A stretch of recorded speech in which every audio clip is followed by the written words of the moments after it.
Кога насилството ќе ескалира, родителите сами бараат чаре да се ги заштитат децата.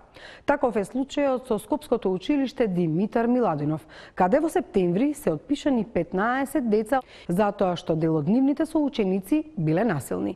Инспекторатот го посетил училиштето, но состојбата во класот со месеци не била подобрена.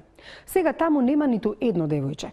Директорката по телефон кусо не изјави дека ги превзела сите мерки.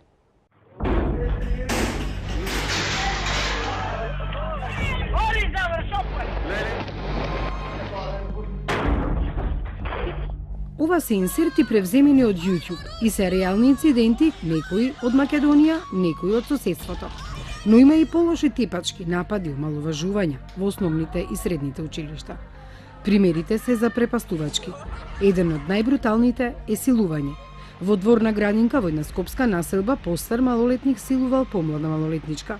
Случајот е пријавен во детската амбасада Меѓаши.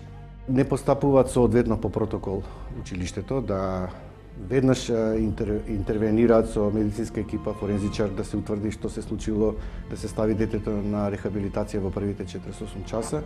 По неколку дена дојавуваат на мајката.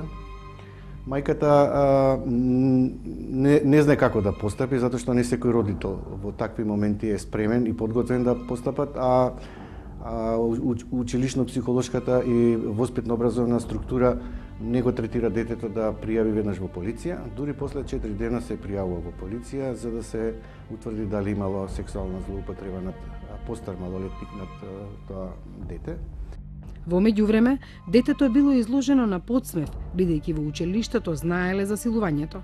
Родителите ја замолиле детската амбасада да се вклучи во процесот. Дури бевме и во полиска станица кај малолетничките инспектори со една замолница да го процесираат процесот побрзо, да не трае многу долго, затоа што секој одложување за детето значи дополнителна траума. Насилувањето му претходило психичко и физичко малтретирање, но никој како да не забележал.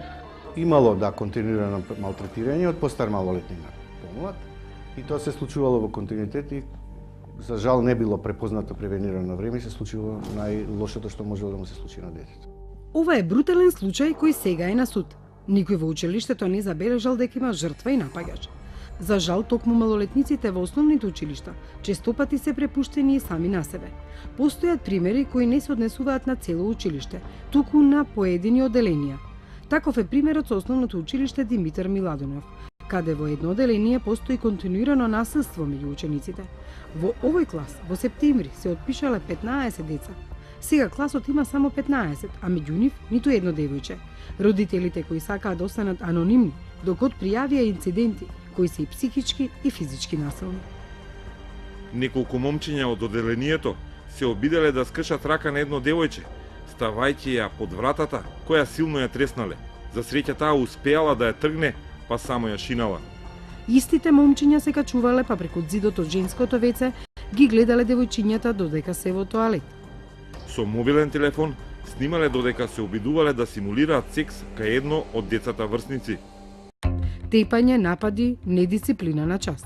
Ова се само дел од инцидентите кои предизвикале родителите масовно да ги отпишат своите деца од класот.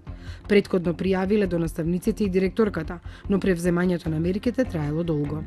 Ја прашавме директорката на училиштето Маја Ангелова зошто дозволила ова да се случи. Не сакајќи да коментира пред камерата на Код, таа само кусо одговори дека ги превземала сите мерки и дека бил повикан инспекторатот. Но во одговорот за Код инспекторатот наведува дека тие постапиле по анонимна дојава од родители. Ве известуваме дека од страна на Државен просветен инспекторат извршен инспекциски надзор по анонимна пријава од родители. Од надзорот е констатирано дека дисциплината во училницата е нарушена, кое допринесува со потешкоти да се реализира наставата. Од страна на ДПИ, согласно своите надлежности, е укажано училиштето да организира активности за јакнење на училишната клима и подобрување на меѓучовечките односи. Родителите за Код велат дека состојбата не е многу сменета. Трите деца кои шират насилство и понатаму го прават истото. Наставниците не ги посочуваат јавно престапниците, а нивните родители не реагираат. Родителите потпишале и петиција, барајќи да се сменат состојбите во класот, но ништо не помогнало. Марија Ралева, детски психијатар, вели дека за насилството кај децата придонесува целата состојба во општеството, но и негрижата на школото и родителите. Се помалку родителите имаат време да проведуваат со своите деца во директен контакт. Се помалку имаат време да разговараат со нив. Има неколку истражувања кои се правени колку децата проведуваат време со своите родители во слушање и разговарање.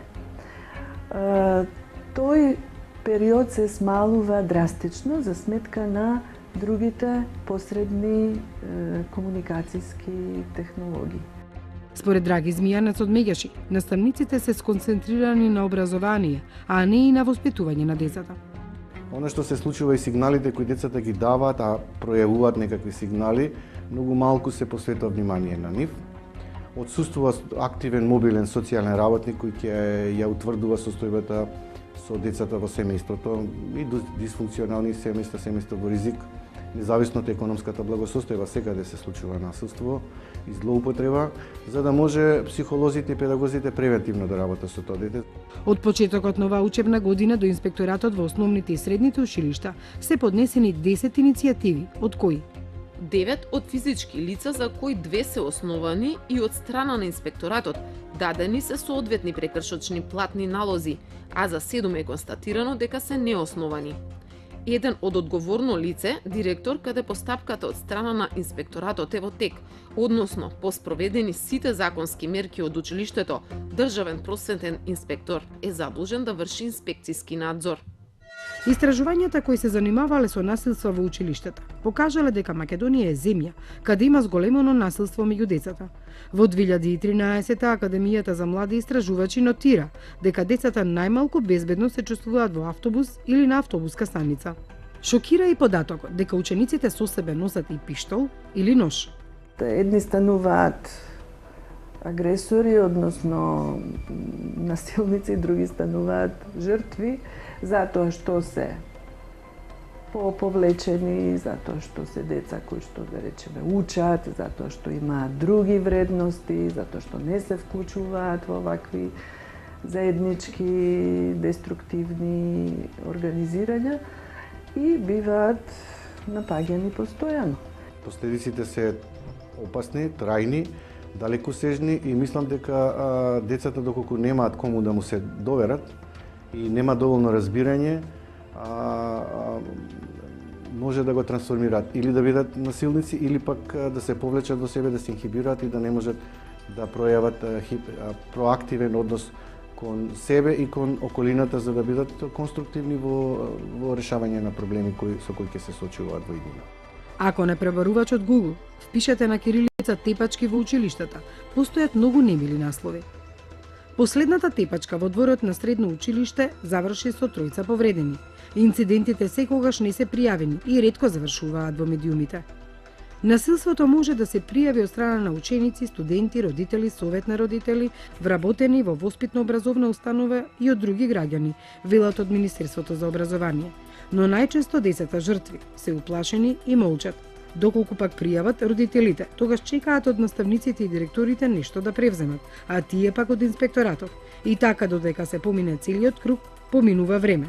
Потоа следува советување со родителите, децата, педагозите. Во меѓувреме, децата се поделени во 2 групи: насилници, кои понатаму доминираат по мок, и жртви, кои доминираат по број. Многу често, првите се заштитени, бидејќи се нечии деца, а вторите се оставени да издржат и тие, и нивните родители во битката да се справат со мокните.